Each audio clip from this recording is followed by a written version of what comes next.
ও আমার কলিজার যুবক, জীবনে তো চালাকি আর কম করলি না, জীবনে মনের খাহেশ মিটাইয়া তো গুনাহ কম করলি না, আর কত?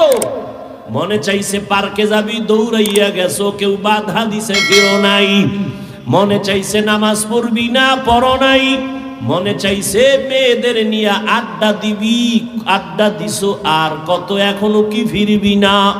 আমার মাওলার ধরা থেকে আর কয়দিন দূরে থাকবি? ওরে, তোমার পিছনে তো পুলিশ ঘুরতেছে, তোমার নামে কিন্তু ওয়ারেন্ট অর্ডার হয়ে গেছে।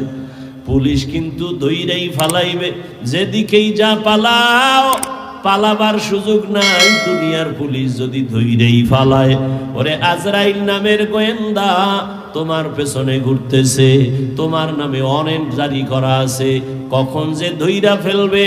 ঘুমের মধ্যেও কিন্তু আজরাইল আসতে পারে না, পারে না?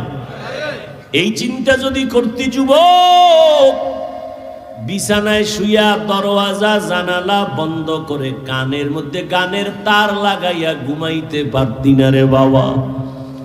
তুই যদি রাতের বেলা গানের তার কানে লাগাইয়া ঘুমাও, আর ওই ঘুমের মধ্যে আজরাইল আলাইহিস সালাম আইসা যদি দেখে তোর কানের মধ্যে গানের তার লাগানো, মুসলমান হিসাবে একটু চিন্তা কর, আমার মাওলার আদালতে কি জবাব দিবি?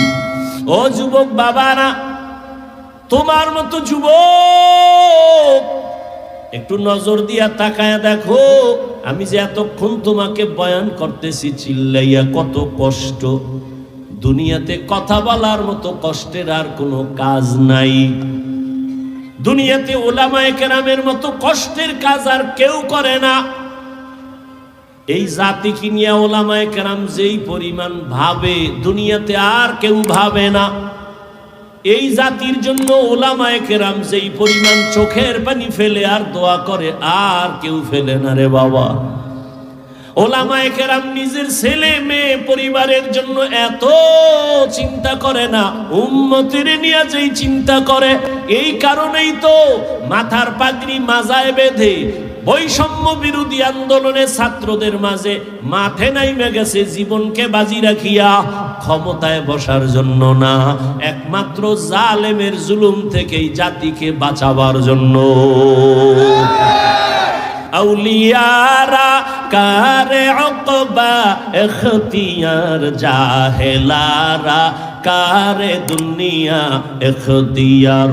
মাইলে মোমেন সোয়ে মোমেন মিশাওয়াত, মাইলে কাফের সোয়ে কাফের মিশাওয়াত। এরে আল্লাহর বান্দারা, এই জন্য উলামায়ে কেরামে জাতির বড় রাহবার। কিয়ামত পর্যন্ত আর এক সেকেন্ডের জন্য কোনোদিন নবী আসবেন না, সাহাবায়ে কেরাম আসবেন না, তাবেঈন আসবেন না, আইম্মায়ে কেরাম আসবেন না। কিয়ামত পর্যন্ত এই জাতিকে জান্নাতের পথ দেখাবে একমাত্র উলামায়ে কেরাম। এই জন্য একদল পিছনে লাগছে, আলেমদের প্রতি মানুষের ঘৃণা কেমনে জমানো যায়।